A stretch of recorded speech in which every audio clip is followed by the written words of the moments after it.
চলো ফাইনালি সেই সময়টা এসেই গেল যখন আমি আকাশে পাখির মতো উঠতে পারবো। ইয়েস, আর তোমার ওরা আমি আমার ক্যামেরায় ক্যাপচার করব। কিন্তু মিস্টার মুক্ত পাখি, খোলা আকাশে এত দূরে উড়ে চলে যেও না যে কোথাও হারিয়ে যাও। Don't worry madam. আর এমনিতেও রনি স্যার যদি আকাশে হারিয়েও যান, ওনাকে মাটিতেই ফেরত আসতে হবে।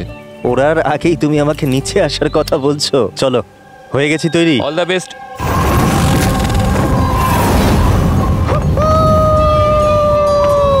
Yes, this is so much fun! Oh my god! Yes, come on, keep going, keep going. Alia, I love you! Ronnie, I love you two.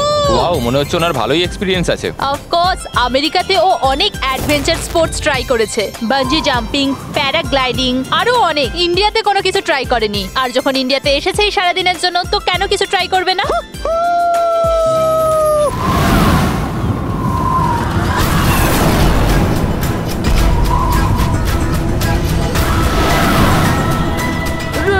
রনির কিছু হয়েছে। জন, রনির কিছু হয়েছে, দেখো।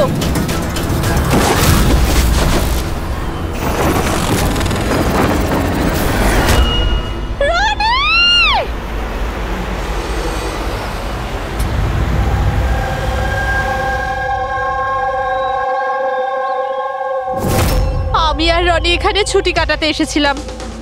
আমি কি করে জানবো এটাই রনির জীবনের শেষ দিন হবে? দেখো, আমরা জানি এই সময়টা খুব কঠিন, কিন্তু প্লিজ ভেঙে পড়ো না। আমি এবার নিউ ইয়র্কে গিয়ে ওর বাবাকে কি জবাব দেবো? আমরা একসাথে এসেছিলাম, কিন্তু ফিরে যাবো একা। আপনি কাউকে সন্দেহ করেন কে মারতে পারে রনিকে? স্যার, রনিকে কেউ কেন মারবে? আমরা তো এখানে কাউকে চিনিও না। এমনটা নয় তো যে ওর কোনো শত্রু আমেরিকা থেকে ফলো করতে করতে এখানে এসেছিল? না স্যার, রনির কোনো শত্রু এখানে ছিল না। He was such a lively person, সবাই ওকে পছন্দ করতো। তাহলে তুমি বলতে চাইছো এখানে ইন্ডিয়াতে ওর কোনো আত্মীয় স্বজন, বন্ধু বা অন্যান্য কেউ নেই এখানে? এই দেশটা আমাদের জন্য অচেনা স্যার, সবকিছু এই প্যারাগ্লাইডিং এর লোকেরা করেছে। Please arrest them. আপনি আমাকে কেন দোষ দিচ্ছেন? এটা আমাদের রুজি রুটির ব্যাপার, আমি কেন মারতে যাব ওনাকে? তাহলে কে মেরেছে রনিকে? স্যার, এটা তো আমিও বুঝতে পারছি না। 3000 ফুট উচ্চতায় গুলি কি করে চললো? কেই বা চালালো? তাহলে রনি 3000 ফুট উঁচুতে উড়ছিল? হ্যাঁ স্যার, আমি নিজে গিয়ার চেক করেছিলাম, আর কোনো প্রবলেম ছিল না তার মধ্যে। আর ওর আশেপাশে কাউকে উঠতে দেখেছো? আশেপাশে না স্যার, কেউই ছিল না। আকাশ একদম পরিষ্কার ছিল, চারপাশটাও পরিষ্কার ছিল, আর উনি ওনার রাইড এনজয় করছিলেন। কিন্তু হঠাৎ বুঝতে পারলাম না কি হলো, একদম দড়াম করে নিচে এসে পড়লেন। এই যে ক্ষতটা দেখছো, আমার মনে হচ্ছে অনেক দূর থেকে গুলি চালানো হয়েছিল, হয়তো কোনো রাইফেল দিয়ে।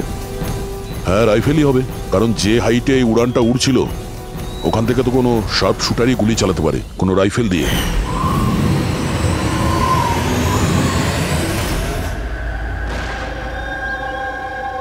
এখানে আশেপাশে কাউকে বন্দুক বা রাইফেল নিয়ে দেখেছিলে কাউকে? এখানে বন্দুক আনা অ্যালাউ নয় স্যার। আপনি আসল বন্দুকের কথা বলছেন স্যার? পুজোর ক্যাপ বন্দুক ফাটানোরও অনুমতি নেই। আপনারা কাউকে দেখেছেন এখানে? না ম্যাম। না তো। না না ম্যাম। আচ্ছা আলিয়া, আপনি যখন এখানে এলেন রনির সাথে, আপনার কাউকে সন্দেহ হয়েছিল? মানে কেউ আপনাদের ফলো করছে, এমন কোনো লোক যে গন্ডগোলের মনে হচ্ছে? না স্যার, এরকম তো কেউ ছিল না। তাহলে কি গুলি আকাশ থেকে চলেছিল নাকি? স্যার, আমি তো বললাম রনি স্যারের আশপাশে তো কেউই উড়ছিল না, তাহলে আকাশ থেকে গুলি চালালো কে? হ্যাঁ স্যার, আকাশে কেউ ছিল না। আপনি চাইলে এই ফুটেজগুলো চেক করতে পারেন, এখানে কেউ নেই ওর সাথে।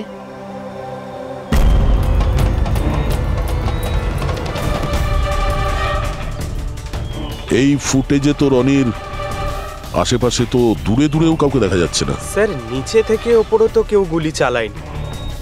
ইনি বলছেন যে যখন ওপরে উঠছিল কেউ ওর আশেপাশে ছিল না, ওপর থেকেও কেউ গুলি করতে পারবে না। আমার মাথায় এটা ঢুকছে না কে কোথা থেকে গুলি চালালো আর কিভাবে, বুঝতে পারছি না স্যার। অদ্ভুত ব্যাপার তো, ওর কোনো শত্রু নেই, তাহলে ওকে খুন করার জন্য এরকম প্ল্যানিং কে করতে পারে? কেসটা খুব জটিল মনে হচ্ছে। কোনো বাঁকা লোককেই এখানে পাঠিয়ে দিই, বাঁকা প্রমাণ, হয়তো সে কিছু পেতে পারে।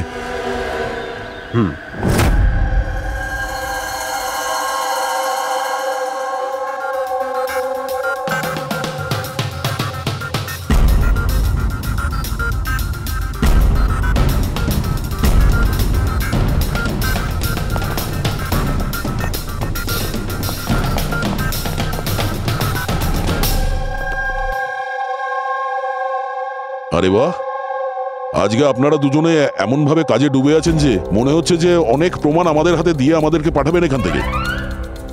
অনেকগুলো প্রমাণ, হ্যাঁ, আর যদি একটাও না পাওয়া যেত? সোজা করে বলো না, কোনো প্রমাণ পাওনি, খুঁজে দেখোনি? ডক্টর সালুকে ওই গুলির ব্যাপারে কিছু জানতে পারেননি? আপাতত এইটুকু জানতে পেরেছি ভাই, ওপর থেকে কোনো ইউএফও গুলি চালিয়েছে। শালুকে তুমি না কোনোদিনই সোজাসুজি করে কথা বললে না। আরে এটা কি, এটা বোঝাও, আমাকে বোঝানোর জন্য এরকম করছো? হ্যাঁ, বলো।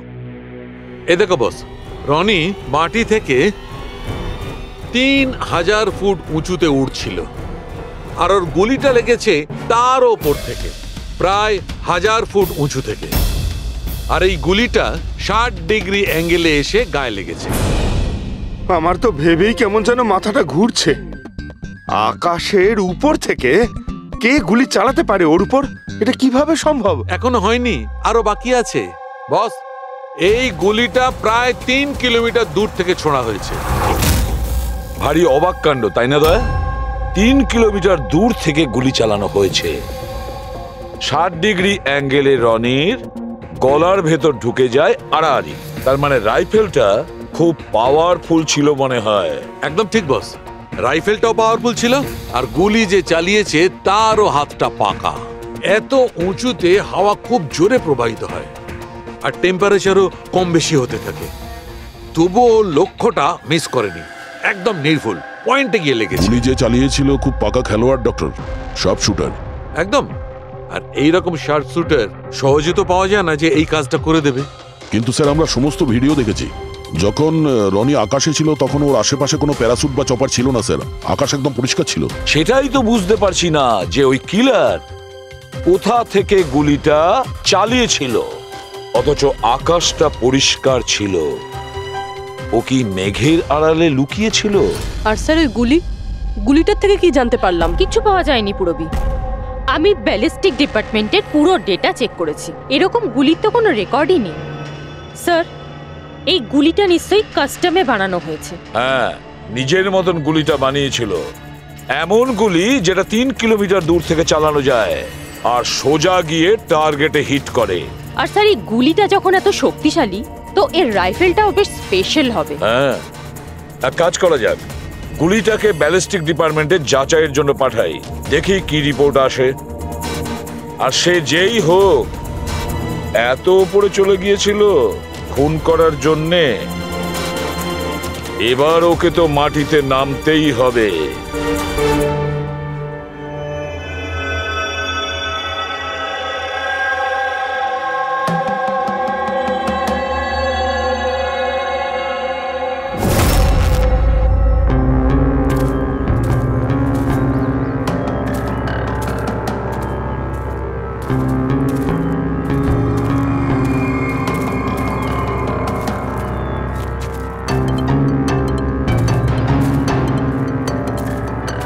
ব্রাদার, উই ক্যান ডু ইট। আরে ইয়ার গুরু, আর চলতে পারবো না, খুব হাঁপিয়ে গেছি আমি।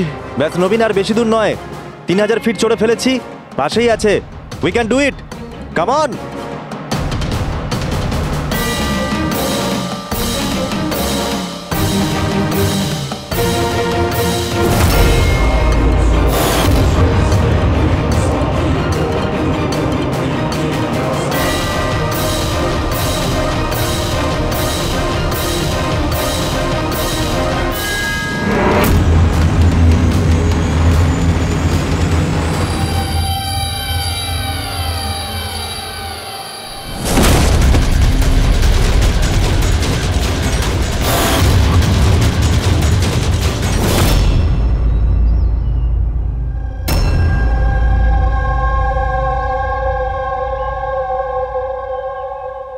এমন মনে হচ্ছে যে রনির মার্ডারের ফটোকপি দেখছি।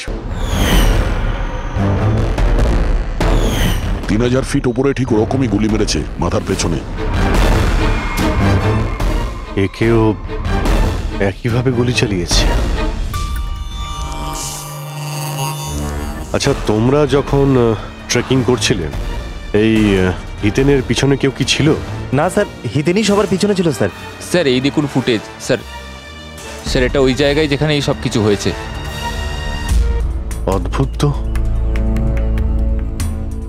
পিছনে তো খোলা আকাশ রয়েছে, এমন কোনো জায়গা নেই যেখান থেকে গুলি করা যায়। তাহলে ওর গুলি লাগলো কি করে? দুটো কেসেই ধরা যাচ্ছে না যে গুলি কোথা থেকে চলেছে। স্যার একদম ঠিক বলছেন। আকাশ থেকে কোনো কাক বা পায়রা কি করে গুলি চালায়?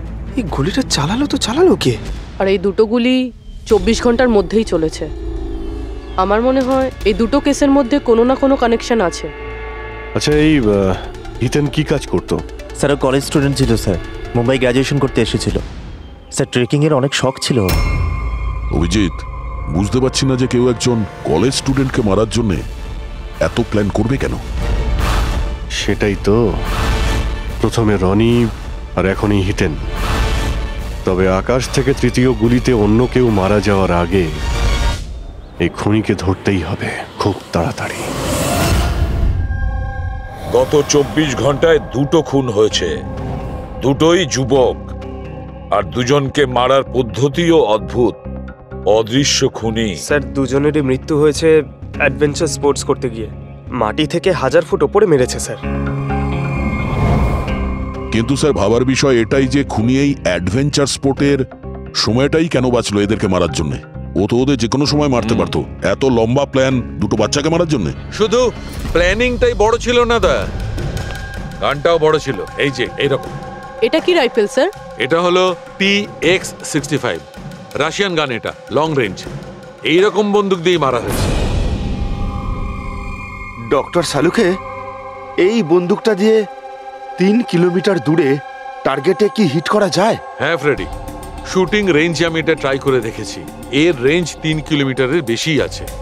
এরকম বন্দুক তো হয় মিলিটারিদের কাছে থাকবে, আর না হলে উগ্রপন্থীদের কাছে। ঠিক বলেছো বস। আর সেই জন্য আমার মনে হয় এটা শুধুমাত্র মার্ডারের ব্যাপার নয়, বড় ধরনের অপরাধ হতে চলেছে, লার্জ স্কেলে। দয়া স্যার, একটা কাজ করো, দিল্লিতে যাও আর ইন্টেলিজেন্স ব্যুরো থেকে খোঁজ নাও যে এরকম বন্দুক কাদের হাতে থাকতে পারে আর সেটা কিভাবে।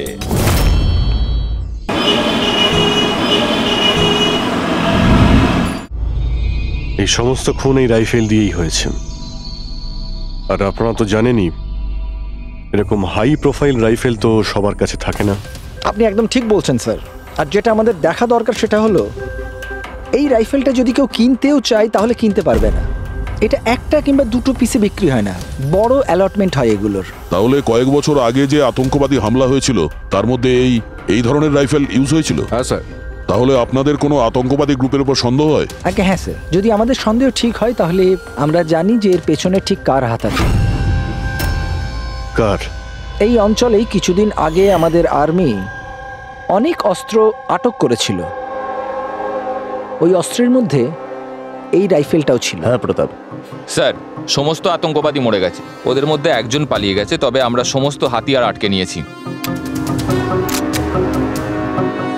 ওয়েল ডান প্রতাপ স্যার। আর যে টেররিস্টরা পালিয়ে গেছে তাদের সম্পর্কে সমস্ত পোস্টকে অ্যালার্ট করে দাও। তাহলে এই কাজ ওই আতঙ্কবাদীর হতে পারে যে পালিয়ে গিয়েছিল ওখান থেকে। হ্যাঁ স্যার। আর আমাদের ইনফরমেশন অনুযায়ী এই আতঙ্কবাদী গ্রুপ খুব বড় একটা কিছু করতে চলেছে। বোধহয় এটাই সেটা শুরু।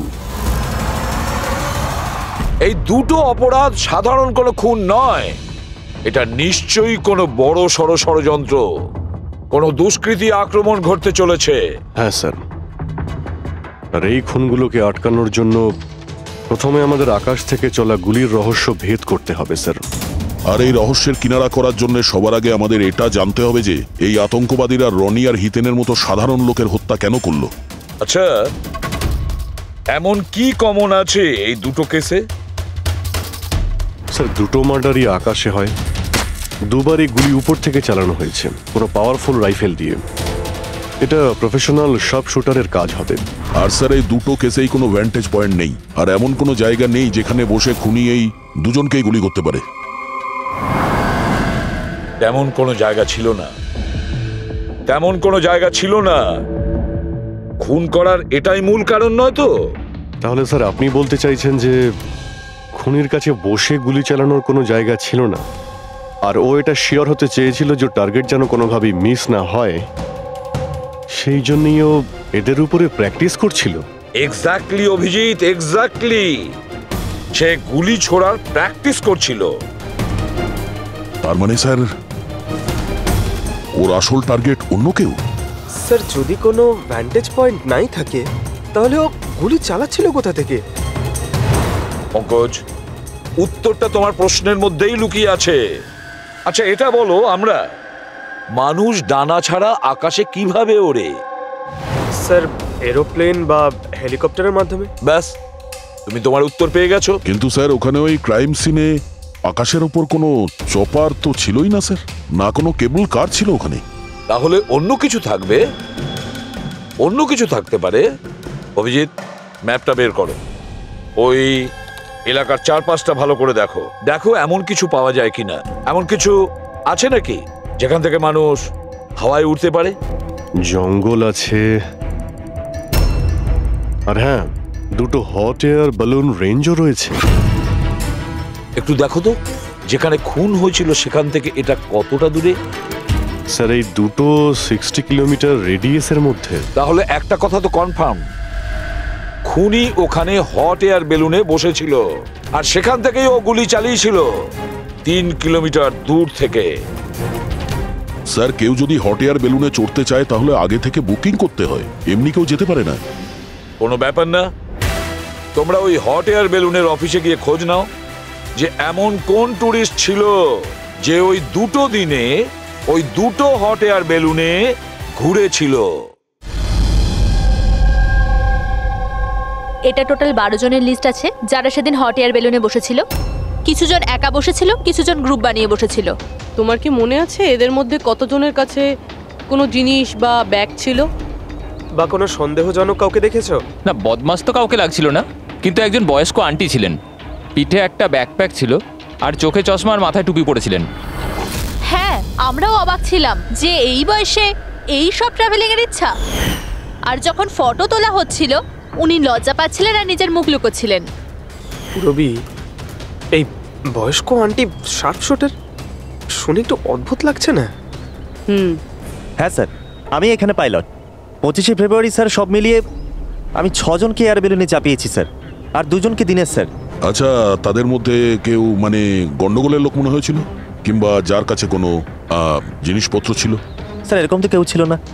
হ্যাঁ, একজন বয়স্ক মানুষ ছিল, জানি না কারো বারবার চিৎকার করছিল, হয়তো ওর মুড খারাপ ছিল বা খিটখিটে ধরনের ছিল। ওনার হাতে কোনো কিছু ছিল?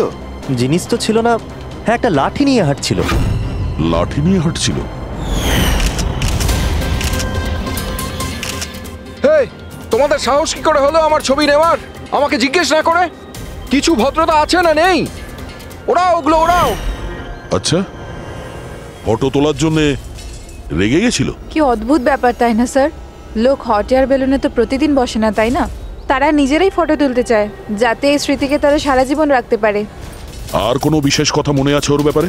স্যার জানি না বলাটা ঠিক হবে কিনা। না না, বলো, যেটা মনে আছে খুলে বলো। ওনাকে হাঁটতে দেখে মনে হচ্ছিল না যে ওনার লাঠির প্রয়োজন আছে, কিন্তু তাও উনি লাঠি নিয়েই চলছিলেন। আচ্ছা,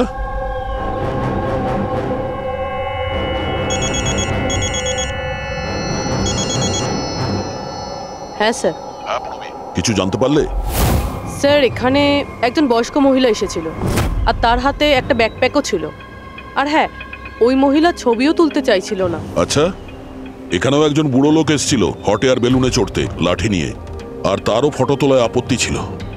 স্যার এই বয়স্ক মহিলা আর বয়স্ক লোক একই ব্যক্তি নয় তো?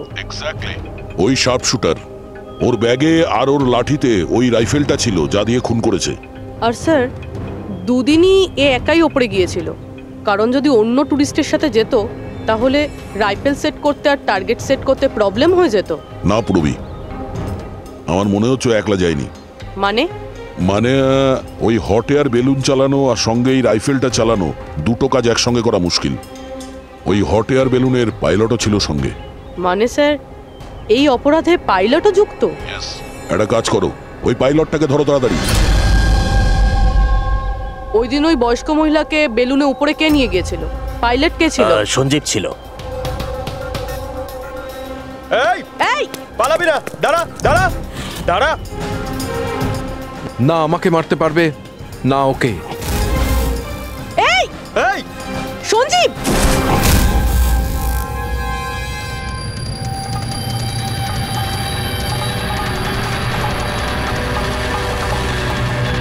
আরে তো প্রাণ দেওয়ার জন্য একদম তৈরি ছিল। এটা কোনো ছোটখাটো মার্ডার নয় পঙ্কজ, অনেক বড় মিশন। যদি তাড়াতাড়ি আটকানো না যায় তাহলে বড় সড়ো বিপদ হবে। আচ্ছা গীতা, 24শে ফেব্রুয়ারি যে লোকটা গ্রুপে যেতে চাইছিল না, একলা যেতে চাইছিল, ওর পাইলট কে ছিল? কে নিয়ে গেছিল? সোলো ট্রাভেলারকে তো দিনেশ নিয়ে গিয়েছিল। অদ্ভুত ব্যাপার দিনেশ, এতক্ষণ ধরে চুপ করে আছো, কিছু বলছো না কেন? তোমরা আমাকে ধরতেই পারবে না।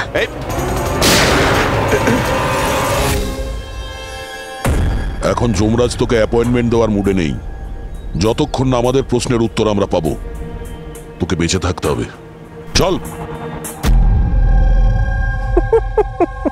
মারো, যত পারো মেনে নাও, আমার কিচ্ছু যায় আসে না। আর তাছাড়া তোমাদের এই আইনের কমজোরি থাপ্পড়ে এত শক্তি নেই যে আমার অপরাধের মজবুত হাড়কে গলাতে পারবে, বুঝলে? তোমার উপর যদি টর্চার করতেই হতো তাহলে ওর জন্য তো 2 মিনিটের কাজ আমাদের কাছে। কিন্তু তারপর মনে পড়ে তোমার পরিবারের কথা, তোমার বোন। পরের মাসে ওর বিয়ে না? কেমন লাগবে ওর যে ওর বিয়ে হচ্ছে আর বিয়ের পরে ওর ভাই এই পৃথিবীতে নেই? হ্যাঁ,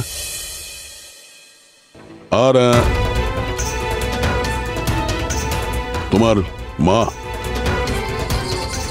প্রত্যেক মাসে খরচার জন্য টাকা পয়সা পাঠাও না?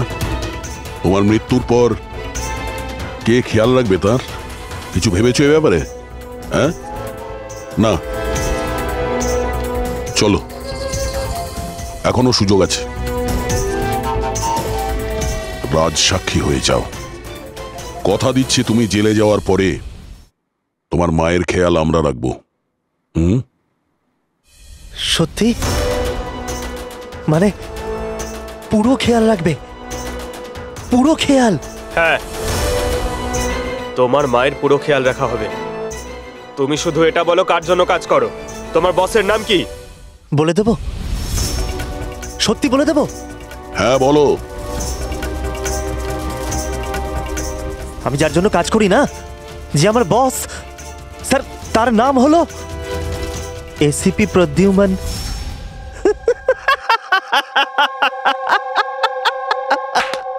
এসিপি প্রদ্যুম্ন, যাও ধরে নাও আর গ্রেফতার করে নাও তাকে। বলেছিলাম না আমি কিচ্ছু বলবো না, যা করার আছে করে নাও। সিআইডি কোথাকার। সিআইডি। বস বস।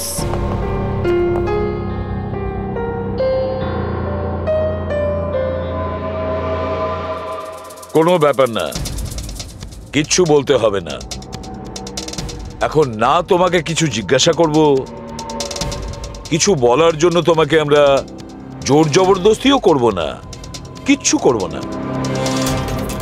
শুধু একটাই কাজ করব, আমরা তোমাকে ঘুমোতে দেব না। শুতে দেবেন না? এমনিতেও আমি জেগে থাকলেও আমি আপনাদের কিছুই বলবো না। কোনো প্রয়োজন নেই,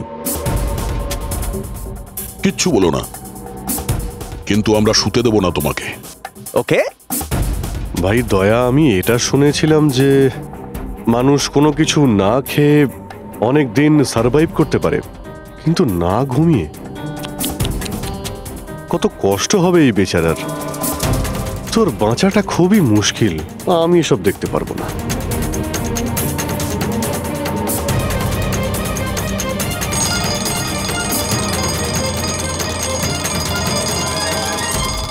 সময় কাটানোর জন্য খুব ভালো হবে, তাই না? তোর জীবনের শেষ মুহূর্তগুলো তুই এই কাঁটার সঙ্গে গুনতে থাকবি, ঠিক আছে? Thank you. ওকে ঘুমোতে দিও না।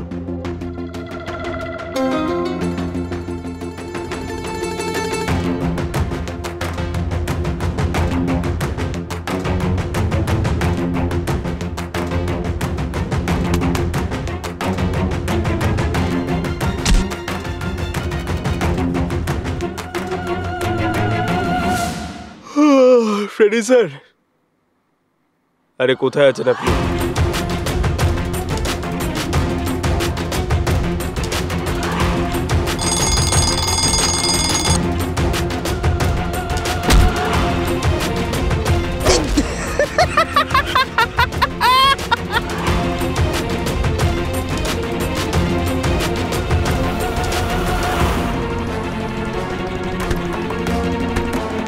যতক্ষণ না মুখ খুলবি চোখের পাতা এক করবি না, বুঝলি? 5 মিনিটের জন্য নয়।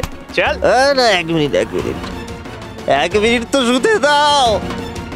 1 সেকেন্ড, শোবো না একদম, শোবো না একদম। শোবো না আমি।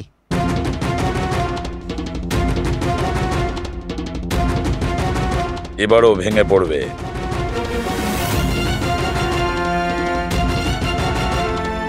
সবকিছু বলতে বাধ্য হবে।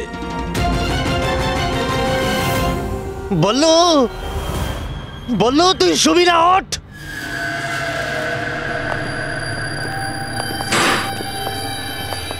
এই ঘুমোতে চাস?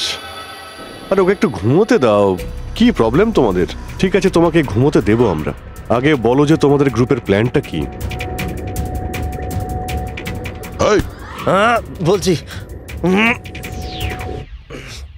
আমার নাম দীনেশ নয়,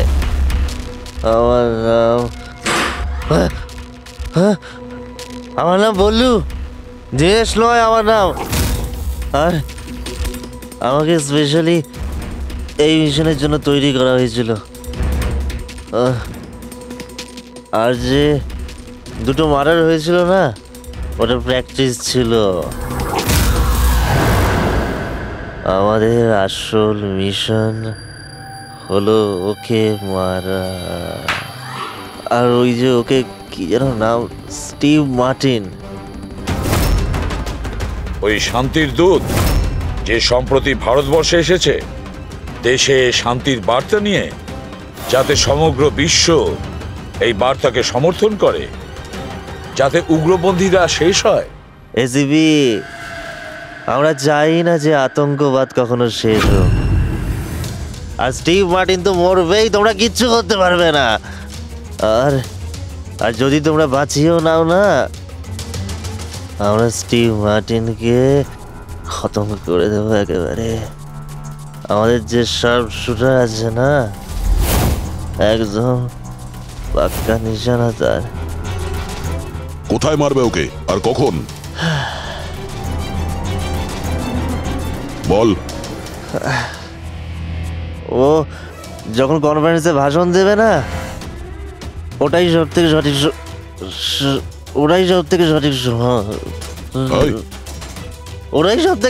সময় হবে। ওই সময় ওর আশেপাশে কোনো সিকিউরিটি থাকবে না। আর যে কনফারেন্সটা আছে না, ওটা বিল্ডিং এর ছাদেতে হবে। তো ওই হট এয়ার বেলুনেতে আমাদের শার্প শুটার যাবে আর ওখানেই গুলি মারবে। কনফারেন্স ঘন্টাখানেকের মধ্যে শুরু হবে। এখন তাড়াতাড়ি ওখানে আমাদের পৌঁছতে হবে। আরে তোমরা যতই চেষ্টা করে নাও, বাঁচাতে পারবে না ওকে।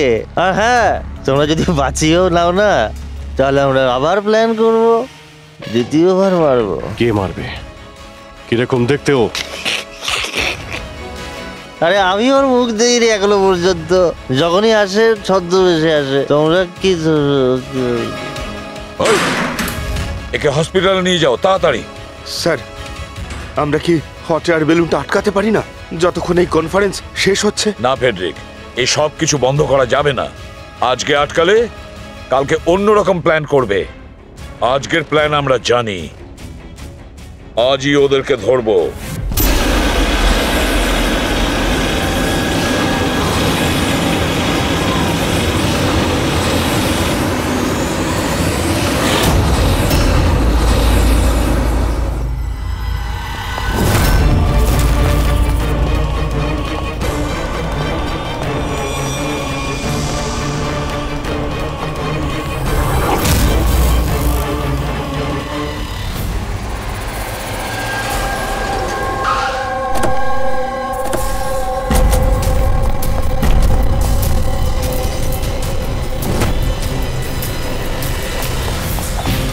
সিআইডি।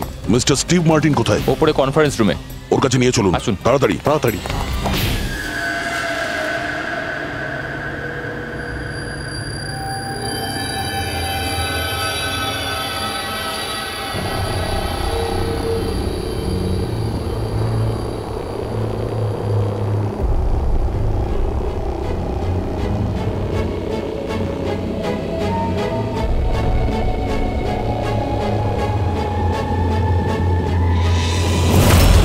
স্যার এখানে 4টে বেলুন আছে, দুটো ওপরে আছে আর দুটো রেডি হচ্ছে। আমার সামনে যে বেলুনটা আছে স্যার,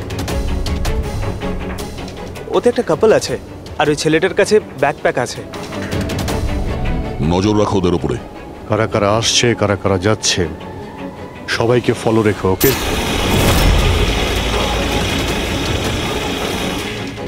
স্যার ওদের বেলুন টেক অফ করেছে। হ্যাঁ,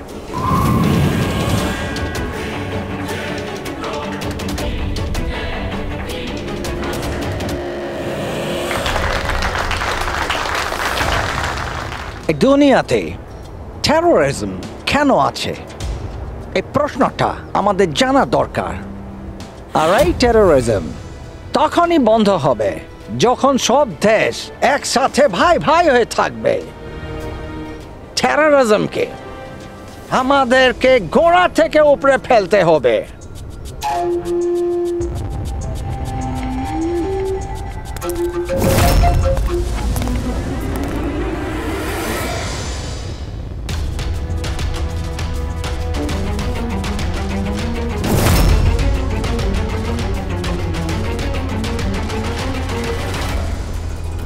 দুজন মিউজিশিয়ানকে দেখছি, ওরার জন্য তৈরি হচ্ছে। ওদের হাতে গিটারের ব্যাগ আছে।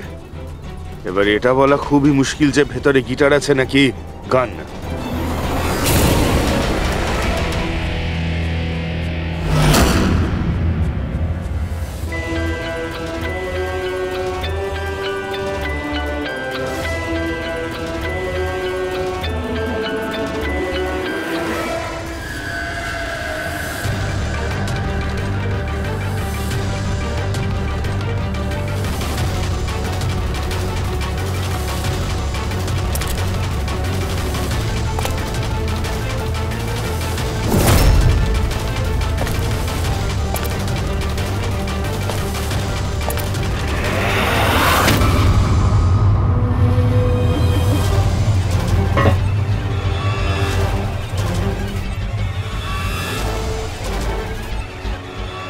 স্যার আরও একটা লোক এসছে, ওর কাছে একটা ব্যাকপ্যাক আর একটা ক্রাচ রয়েছে। অপেক্ষা করা যাক।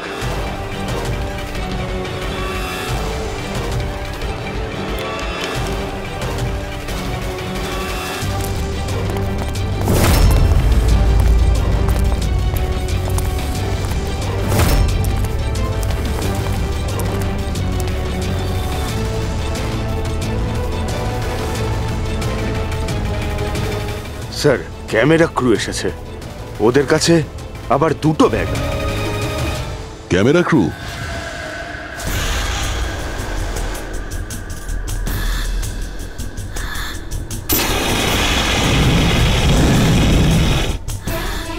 ওদের দিক থেকে নজর সরিও না, নজর রাখো ওদের উপরে।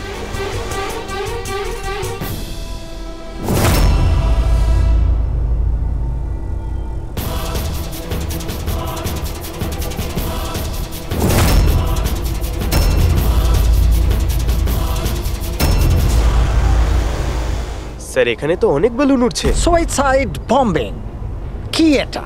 কেউ নিজের খুশিতে নিজের প্রাণ কি করে দিতে পারে? জীবন precious. Oh no, we need to respect. এতগুলো বলুন, এর মধ্যে আমরা যেটা খুঁজছি সেটা কোনটা? মনে হচ্ছে ছদ্মবেশে এসছে, মুখ দেখে গন্ডগোলের মনে হচ্ছে।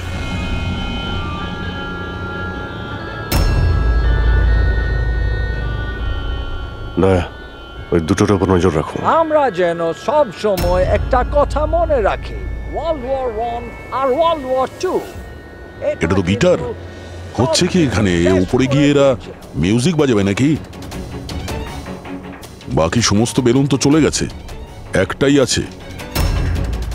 মানে স্যার খুনি এই বেলুনের মধ্যেই রয়েছে? Wait and watch. মানে স্যার, খুনি এই বেলুনের মধ্যেই রয়েছে? এরা তো নিজেদের জায়গা থেকে নড়ছে না। Camera crew. স্যার, এ কোথায় গায়েব হয়ে গেল?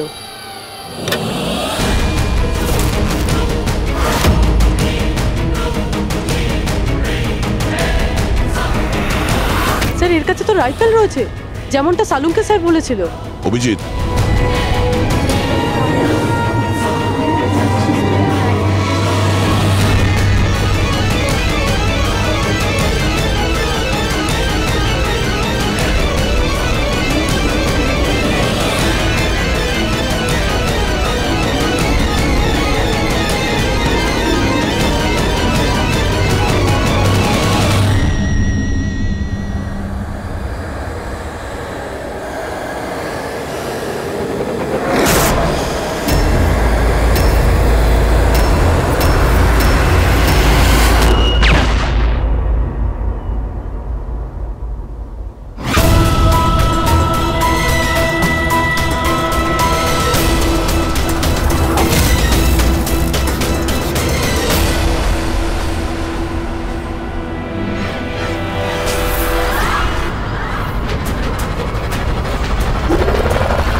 Mister Steve, your life in danger. আপনার জীবনের সংশয় আছে।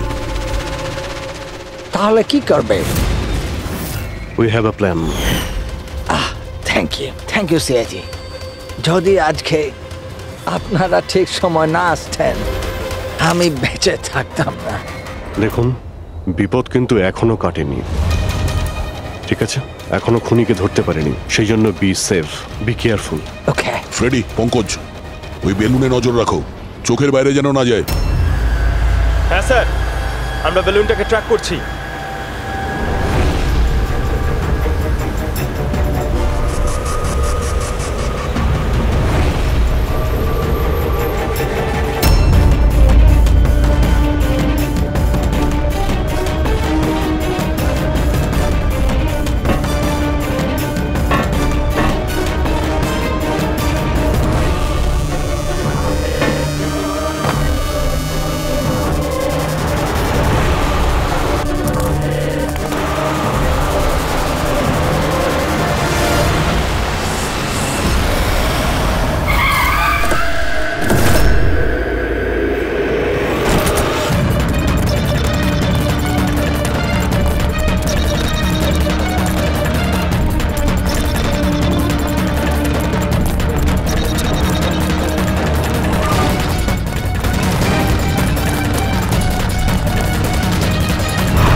হ্যাঁ পুরবি, গুড জব, কংগ্রাটস। ওরা ধরা পড়েছে মিস্টার অভিজিৎ? হ্যাঁ, খুনি ধরা পড়ে গেছে। Yes, well done. সিআইডি অনেক বছর ধরে এই দেশের সেবা করে চলেছে, আর আজকে আরেকবার আপনারা একটা ভয়ঙ্কর টেররিস্টকে ধরেছেন। আজ আমরা একজনকে ধরেছি, এরপরে পুরো গ্রুপটাকে ধরে ফেলবো। Mister Steve, we are very proud of you. এই সমাজে আপনার মতো মানুষদেরই দরকার, যারা আপনার মতো সাহসী আর সৎ।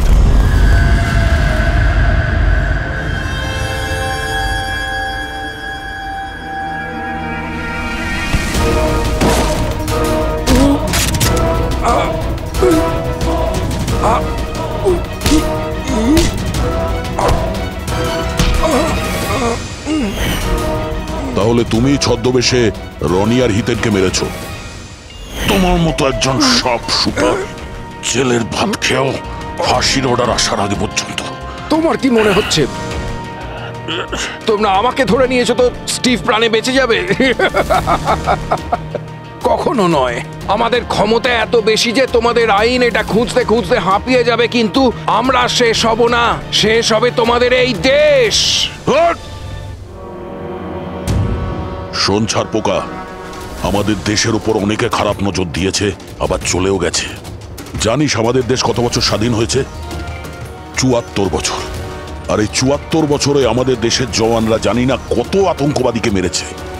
আজ তোর পালা, কাল তোর সঙ্গীদের পালা। আমাদের দেশ থাকবে, খুব ভালোভাবেই থাকবে। আর এই দেশ থেকে যদি কোনো জিনিস চলে যায় সেটা হলো আতঙ্কবাদ, বুঝেছিস? আতঙ্কবাদ।